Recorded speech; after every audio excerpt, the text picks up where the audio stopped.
Coming up today, the start of joint annual military drills between South Korea and the US prompts a new nuclear threat from North Korea. This year's drills are the largest ever held. President Park Geunhye calls for national unity in the face of growing threats from North Korea. She also urges lawmakers to swiftly approve a counter-cyber-terrorism bill. Plus, South Korea is set to impose tough new unilateral sanctions on Pyongyang this week. The move is in response to the regime's recent nuclear and missile provocations. Stay tuned for these stories and more.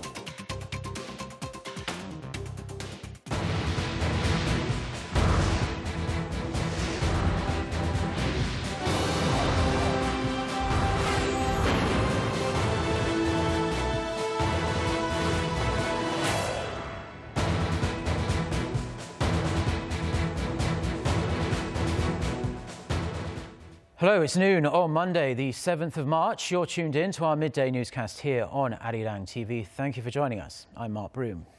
Our top story this afternoon, South Korea and the United States have begun their largest ever annual joint military drills. The allies decided to make this year's drills extra large following North Korea's recent nuclear test and long-range missile launch. Kim Hyun-bin starts us off.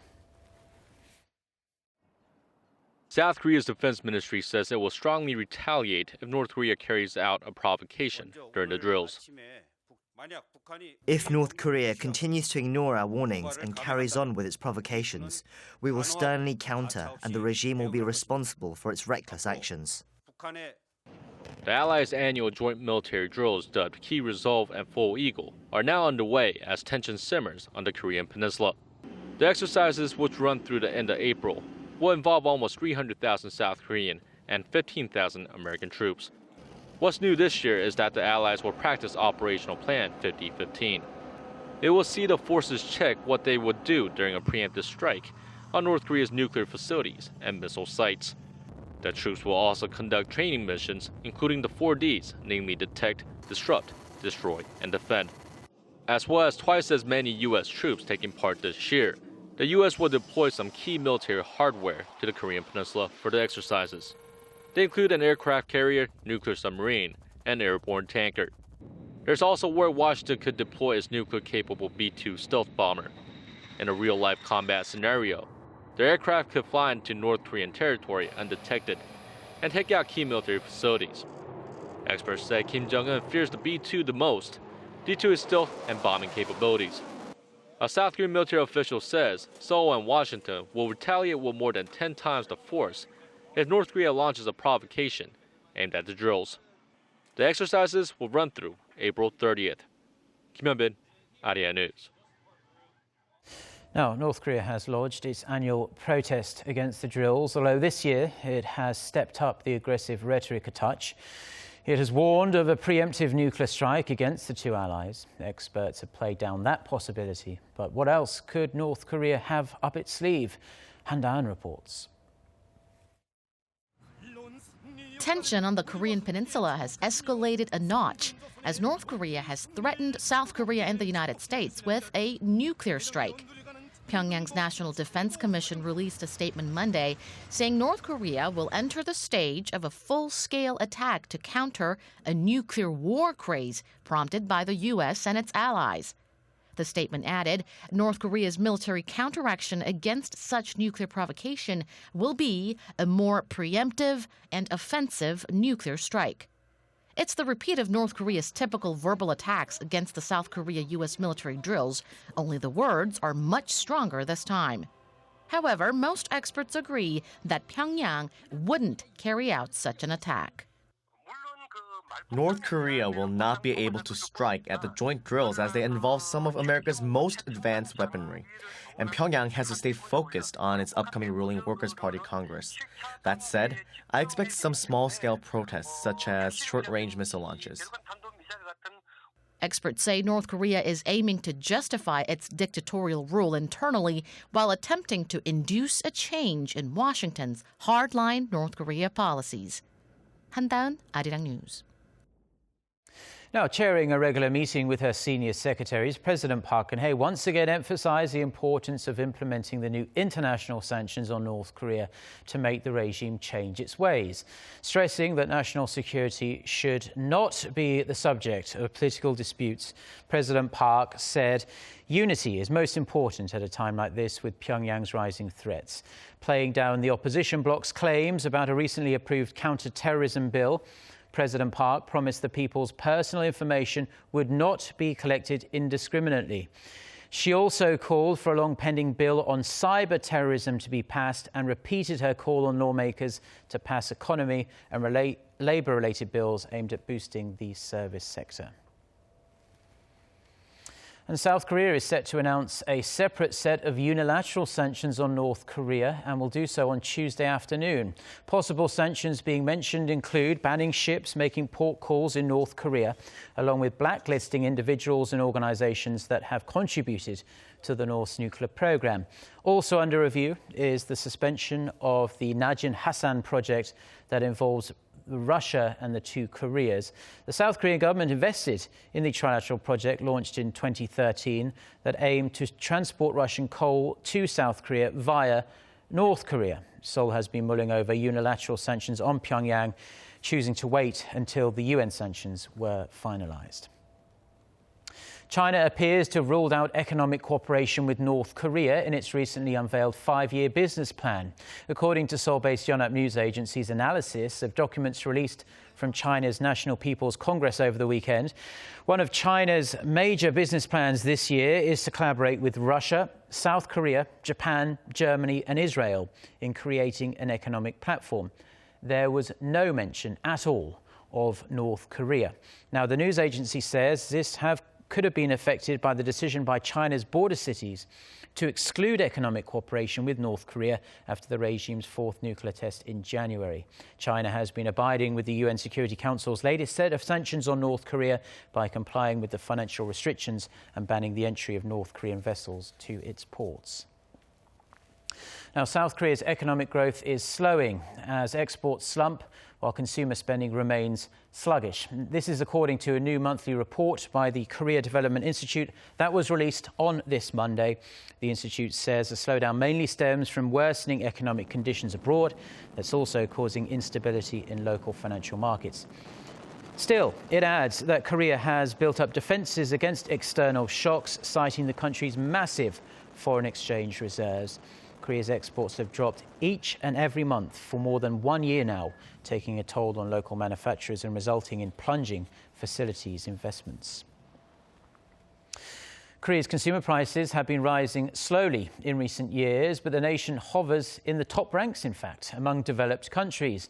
According to OECD statistics, Korea's consumer prices rose 0.7% in 2015. That is the lowest inflation rate seen in Korea since 1965.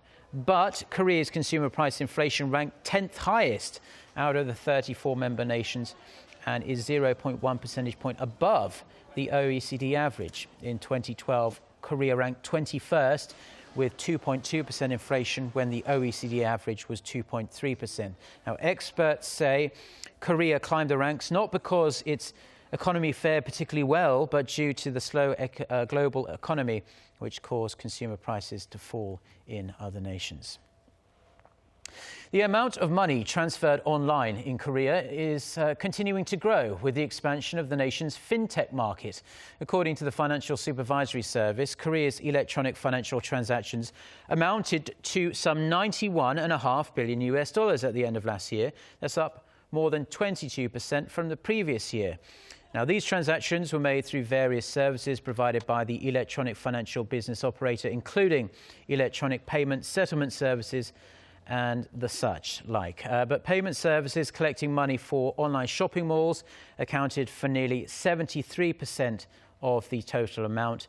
Now, the recent figure is an over twofold jump from $43 billion in 2011. The FSS attributes the rise to market penetration by startup electronic financial business operators. The current number of operators is 83, 16 of them registering in the past year.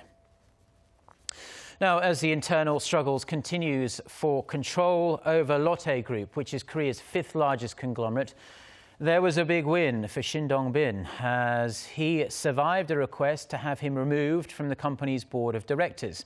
However, the feud is far from over. Our Kim Min-ji with the details.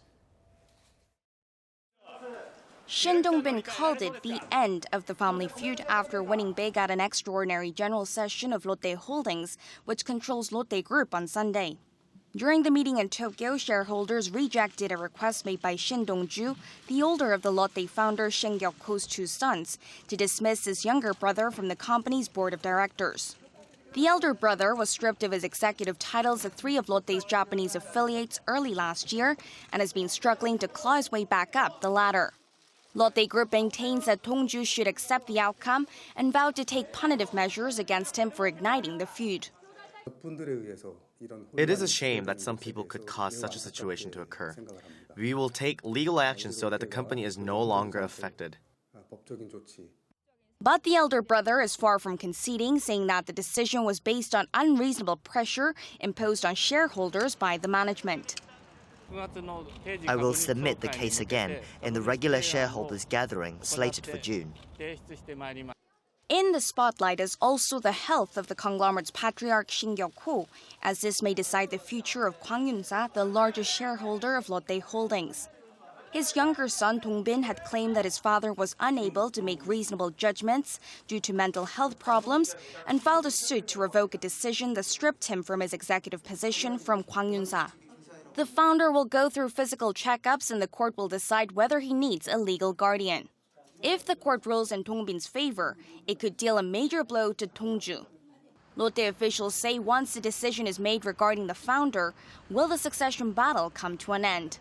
The elder son is currently the representative director of Kwang Yun-sa and holds over 50% in stake. Kim Min-ji, Arirang News. One of the most influential First Ladies in U.S. history, former First Lady Nancy Reagan, has died. The wife of the late President Ronald Reagan passed away at her home in Los Angeles on Sunday morning local time. The couple occupied the White House during much of the 1980s. Kim Mo-gyun reports. The former First Lady of the United States, Nancy Reagan, has died at the age of 94 after suffering heart failure. Reagan became one of the most influential and well-loved First Ladies in U.S. history during her husband Ronald Reagan's presidency from 1981 to 1989. Their relationship was very close, with some observers saying she exercised a powerful influence over him during his time in the White House. Ronald Reagan died in 2004 after a long battle with Alzheimer's disease. Nancy Davis was a Hollywood actress during the 1940s and 1950s before she married Reagan, who was then a prominent film actor in 1952. The couple had two children together, Patty Davis and Ron Jr. She served as the First Lady of California during her husband's stint as California governor until they moved into the White House in 1980.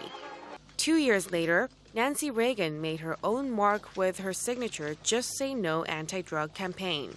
But after her husband developed Alzheimer's disease, she worked as a strong advocate in discovering a cure for the chronic neurological disorder. Offering their condolences, President Obama and First Lady Michelle Obama said Nancy Reagan had made their transition to the White House easier with her warm and generous advice. Former President Bill Clinton and his wife Hillary said they were deeply saddened to learn of Nancy Reagan's passing. Officials say Nancy Reagan will be buried next to her husband at the Ronald Reagan Presidential Library in Simi Valley, California. Kim Mo-gyun, Arirang News. Now, a suicide bomber has killed at least 60 people and wounded dozens of others after detonating a truck bomb at a police checkpoint in the city of Hilla, south of Baghdad. The militant group that calls itself Islamic State says it was behind the attack that targeted Shiite Muslims. Most of the victims were reportedly civilians. Iraq has seen a spike of violence in the past month. There have been suicide attacks in and outside Baghdad, all claimed by ISIS, killing more than 170 people. Now, many in Korea experienced a hazier start to the day this morning due to moderate levels of yellow dust. The Korea Meteorological Administration says the dust blown in from northern China and Mongolia is expected to remain until at least Tuesday morning. The west coast of the peninsula is expected to suffer under 4 times the normal level of dust particles. Although conditions are not as severe as Sunday, residents are still advised to wear masks and keep their windows closed.